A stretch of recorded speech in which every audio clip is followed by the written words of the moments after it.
வணக்கம். மாலை முரசு செய்திகளை விரிவாக பார்ப்பதற்கு முன்பாக முதல் தலைப்புச் செய்திகளை பார்க்கலாம். ஈரோடு கிழக்கு தொகுதி இடைத்தேர்தலில் பாஜக தலைமையிலான தேசிய ஜனநாயக கூட்டணி போட்டி இல்லை. சென்னையில் நடைபெற்ற பாஜக ஆலோசனைக் கூட்டத்திற்கு பிறகு அண்ணாமலை அறிவிப்பு.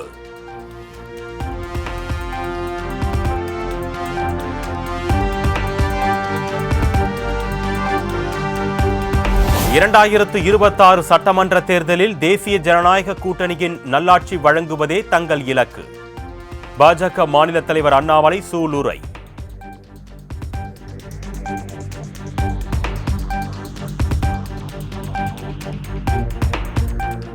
அதிமுகவை தொடர்ந்து பாஜக கூட்டணியும் ஈரோடு கிழக்கு தொகுதி இடைத்தேர்தலை புறக்கணித்ததன் எதிரொலி. திமுக சீமானின் நாம் தமிழர் கட்சி இடையே நேரடி போட்டி உருவாகும் சூழல்.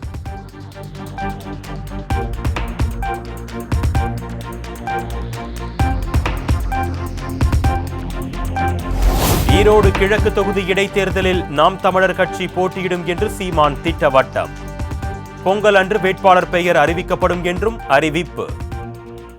அதிமுக நிற்கும் போதும் இதே குற்றச்சாட்டை இவங்க வச்சாங்க. அதனால அதை நம்ம பார்க்க முடியாது. நாங்கள் ஒரு போராட்ட இயக்கம், வளர்கிற ஒரு இயக்கம், களத்தில் நின்று தான் தீரணும். அதனால நாங்கள் போட்டிடுறோம். மற்றவர்களுடைய கருத்து அது நம்ம சொல்ல முடியாது. நாங்கள் உறுதியாக போட்டிடுறோம்.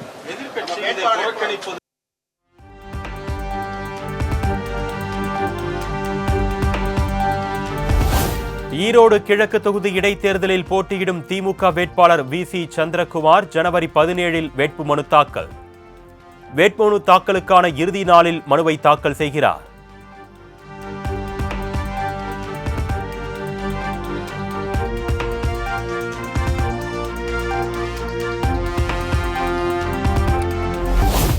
ஈரோடு கிழக்கு தொகுதி இடைத்தேர்தலில் சுமார் 1,30,000 வாக்குகள் வித்தியாசத்தில் வெற்றி பெறுவோம். திமுக வேட்பாளர் சந்திரகுமார் நம்பிக்கை.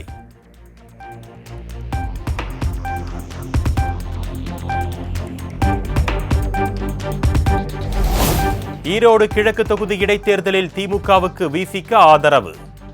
சென்னையில் முதலமைச்சர் மு.க. ஸ்டாலினை சந்தித்த பின் திருமாவளவன் பேட்டி.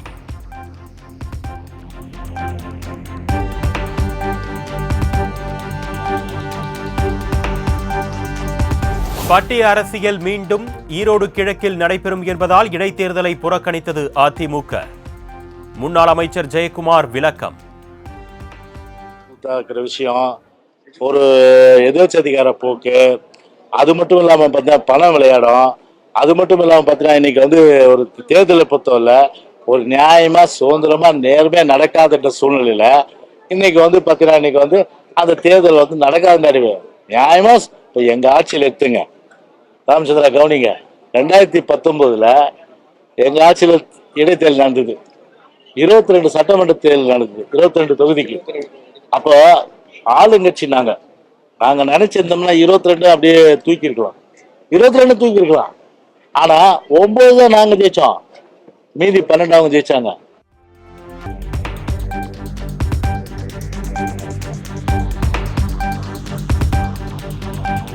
பாரதத்தை ஒரு தேசமாகவும் அரசியலமைப்பை ஏற்றுக்கொள்ளாத தலைவராகவும் இருக்கிறார் முதலமைச்சர் என்று ஆர்.என். ரவி குற்றச்சாட்டு. இத்தகைய ஆணவம் நல்லதல்ல என்று எக்ஸ் பக்கத்தில் பதிவு.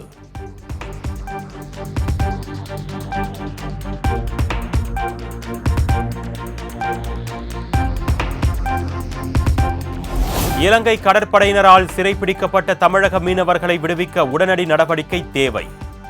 மத்திய வெளியுறவுத்துறை அமைச்சர் ஜெய்சங்கருக்கு முதலமைச்சர் மு.க. ஸ்டாலின் கடிதம்.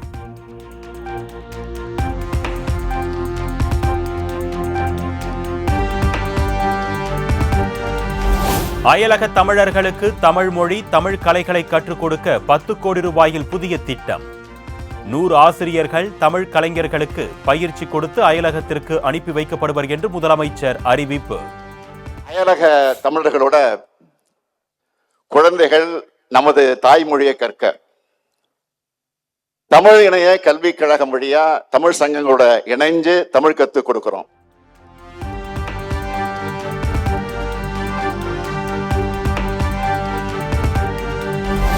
வள்ளலார் ஐயா வைகுண்டர் போல என்ன புரட்சியை செய்தார் பெரியார்.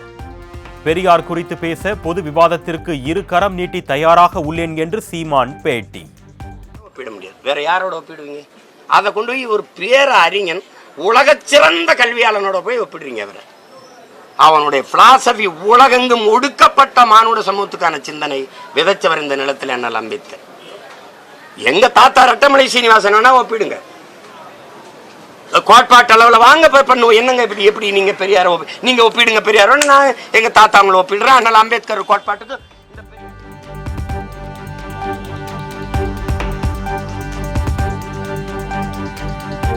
பெரியார் தான் சமூக நீதியை நிலைநாட்டினார் என்றால் 10.5% இடஒதுக்கீடு கேட்டு பாமக ஏன் போராடுகிறது? ஆதாரத்தை பூட்டி வைத்துக் கொண்டு ஆதாரத்தை தா என்றால் எங்கே போவது என்று சீமான் கேள்வி. பெரியார் என்னது என்னது சரி, பெரியாரின் சமூக நீதி கிடைச்சிருச்சுல, எதுக்குடாங்க ஐயா இன்னும் இடஒதுக்கீடு போராடிட்டு இருக்காரு? எதுக்கு வன்னியரெல்லாம் சேர்ந்து மரத்தை வெட்டி போட்டு ரோட்டை மறைச்சு போராட வேண்டிய தேவையே வந்தது? யாரு சொல்றது இதுக்கு பதில்? இன்னும் இந்த 10.5 விழுக்காடு இடஒதுக்கீட்டை ஒன்னால நிறுவி தர முடியல. பெரியார் தான் சமூக நீதி நிலைநாட்டினார். எங்க நிலைநாட்டினார்? என்ன சமூக நீதி? யாந்த சமூகத்துக்கு?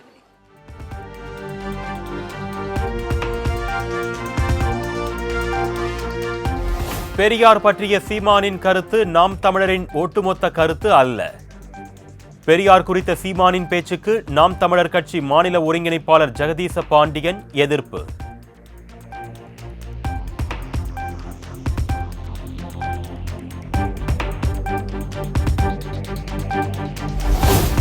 ஈரோட்டில் இபிஎஸ் உறவினர் ராமலிங்கம் தொடர்புடைய இடங்களில் நடைபெற்ற சோதனையில் 750 கோடி வரி ஏய்ப்பு கண்டுபிடிப்பு.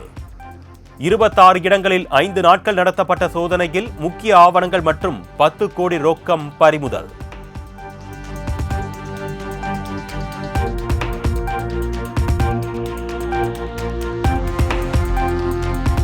பொங்கல் திருநாளில் தமிழர்கள் அனைவரும் அவரவர் ஊர்களில் நம் பண்பாட்டு பெருமை மிக்க நிகழ்வுகளை நடத்தி மகிழ்ந்திட வேண்டும். தைமகளை வரவேற்போம், தமிழ் தாயை போற்றிடுவோம் என்று முதலமைச்சர் மு.க. ஸ்டாலின் அனைவருக்கும் பொங்கல் வாழ்த்து.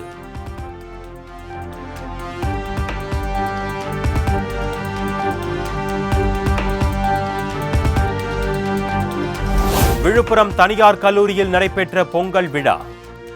சிறுவனுடன் இணைந்து நடனமாடிய பாமக நிறுவனர் ராமதாஸ்.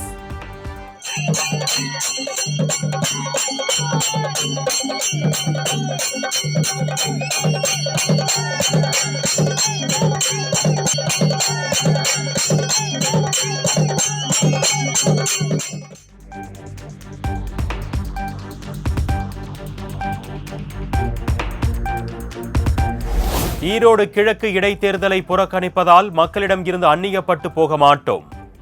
சென்னையில் நடைபெற்ற பொங்கல் விழாவில் பங்கேற்ற பின்னர் அதிமுக கொள்கை பரப்பு துணை செயலாளர் கௌதமி பேட்டி.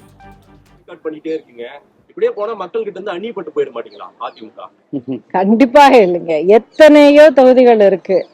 ஒரு இடைத்தேர்தலில் ஏதாவது ஒரு காரணத்துக்காக நம்ம அதுல இருந்து விலகி நின்னோம்னா அதுக்கு எத்தனையோ காரணங்கள் இருக்கு. அண்ணன் எடப்பாடியார் அவர்கள் ஒரு முடிவு எடுத்தாருன்னா அதுக்கு பின்னால நிறைய யோசனைகள் இருக்கும். அதுக்கான நிறைய ரொம்ப நியாயமான காரணங்களும் இருக்கும்.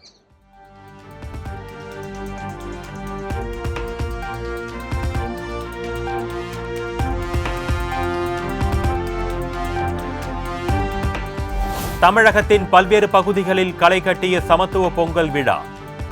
புத்தாடை அணிந்து மக்கள் உற்சாக கொண்டாட்டம்.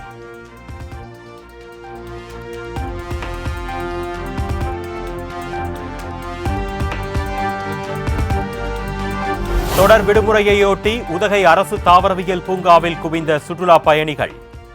உதகையில் நிலவும் இதமான காலநிலையை அனுபவித்து மகிழ்ச்சி.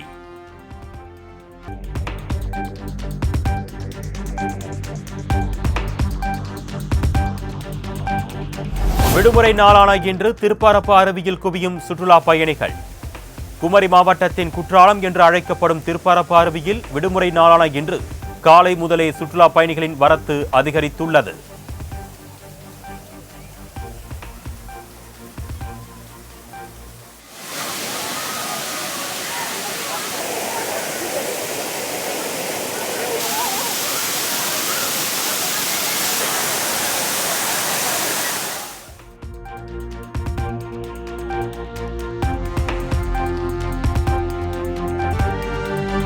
மதுரை அவனியாபுரத்தில் இறுதிக்கட்டத்தை எட்டிய ஜல்லிக்கட்டு முன்னேற்பாடு பணிகள் தீவிரம். வாடிவாசலுக்கு முன்பு தேங்காய் நார் கொட்டுவது, தண்ணீர் தொட்டி வைப்பது உள்ளிட்ட பணிகளில் விழா குழுவினர் மும்முரம்.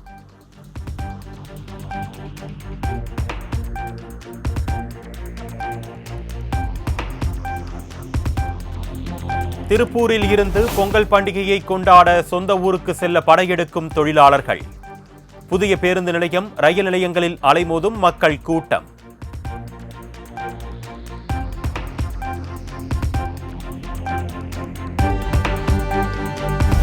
விடுமுறை தினமான இன்று ஏற்காடு படகு இல்லத்தில் அதிக அளவில் குவிந்த சுற்றுலா பயணிகள். குடும்பத்தினருடன் படகு சவாரி செய்து உற்சாகம்.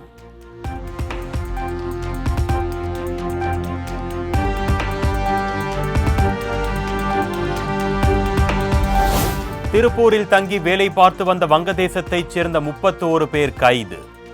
போலி ஆதார் அட்டைகளை பறிமுதல் செய்து தீவிரவாத தடுப்புக் குழு போலீசார் விசாரணை.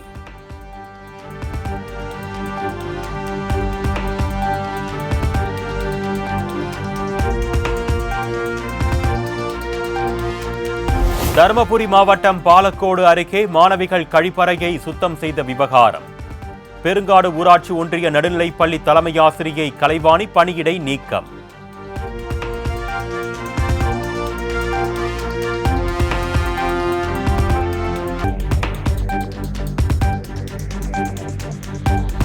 சிவகாசி அருகே கல்லூரி மாணவரை 17 வயது சிறுவன் படுகொலை செய்ததால் பரபரப்பு.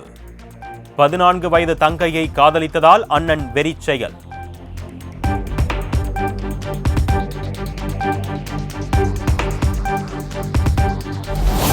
கோயில் யானை காந்திமதி உயிரிழப்பால் நெல்லை கோவில் நடை அடைப்பு. கோவில் அர்ச்சகர்கள், நிர்வாகத்தினர் கண்ணீர் மல்க அஞ்சலி.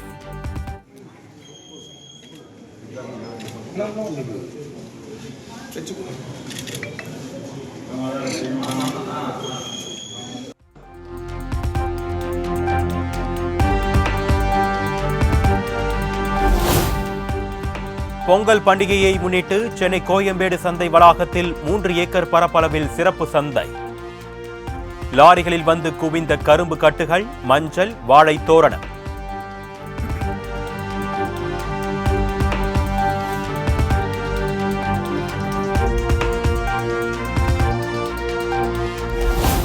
செஞ்சி நரசிங்கராயன்பேட்டை பகுதியில் விமர்சையாக நடைபெற்ற சமத்துவ பொங்கல் விழா. பொங்கலோ பொங்கல் என்று சொல்லியதும் கரும்புகளை போட்டி போட்டு எடுத்துச் சென்ற கிராம மக்கள்.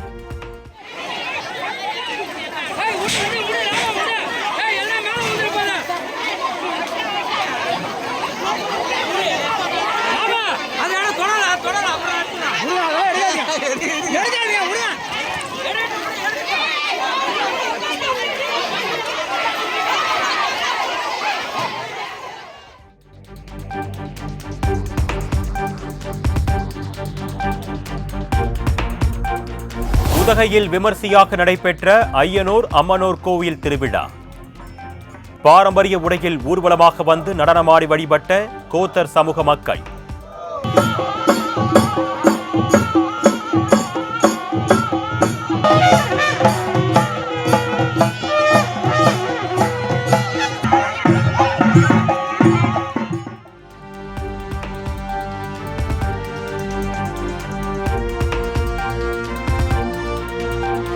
நெல்லை மாவட்டம் வீரவநல்லூரில் பூமிநாத சுவாமி கோவிலில் 14 ஆண்டுகளுக்கு பிறகு நடைபெற்ற திருவாதிரை தேரோட்டம். ஏராளமான பக்தர்கள் தேரை வடம் பிடித்து இழுத்து வழிபாடு.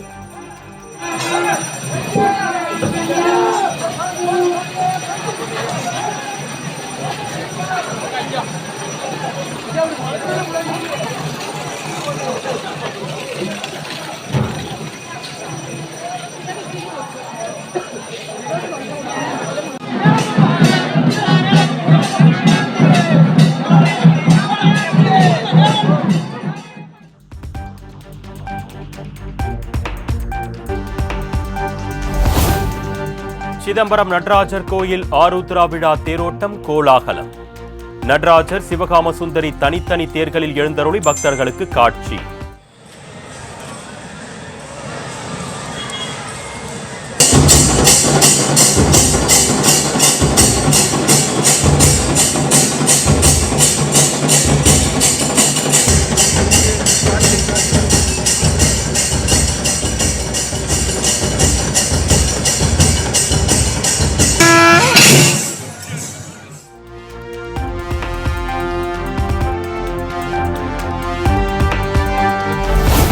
விடுமுறை தினத்தை முன்னிட்டு திருத்தணி சுப்பிரமணிய சுவாமி கோவிலில் குவிந்த பக்தர்கள் 1 மணி நேரத்திற்கு மேலாக நீண்ட வரிசையில் காத்திருந்து சுவாமி தரிசனம்.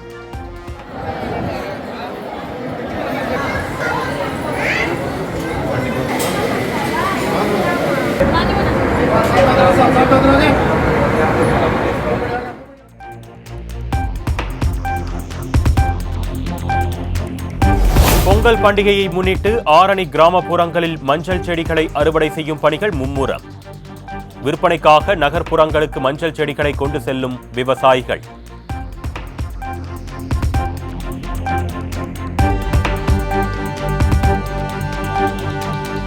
தஞ்சாவூர், திருவாரூர், நாகை, மயிலாடுதுறை, புதுக்கோட்டை மாவட்டங்களில் இன்று கனமழைக்கு வாய்ப்பு. நாளை மறுநாள் மிதமான மழைக்கு வாய்ப்பு என்றும் வானிலை ஆய்வு மையம் தகவல்.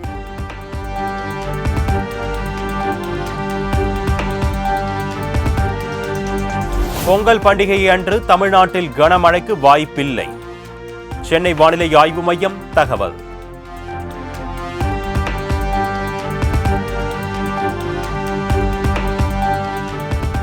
$30,000 கிலோ எடையுள்ள ராக்கெட்டை சுமந்து செல்லும் திறன் கொண்ட செயற்கைக்கோள் தயாரிக்கும் பணி தீவிரம். கன்னியாகுமரி ஐயா வைகுண்டர் தலைமைப்பதியில் சுவாமி தரிசனம் செய்த பின்னர் இஸ்ரோ தலைவர் நாராயணன் பேட்டி. எடை 34 கிலோகிராம். இப்போ அதே மாதிரி 1000 பங்கு எடை உள்ள செயற்கைக்கோளை கொண்டு போறதுக்கு புதுசாட்டு ஒரு நெக்ஸ்ட் ஜெனரேஷன் லான்ச் வெஹிக்கிள் இப்போ ஆராய்ச்சி நடந்தது.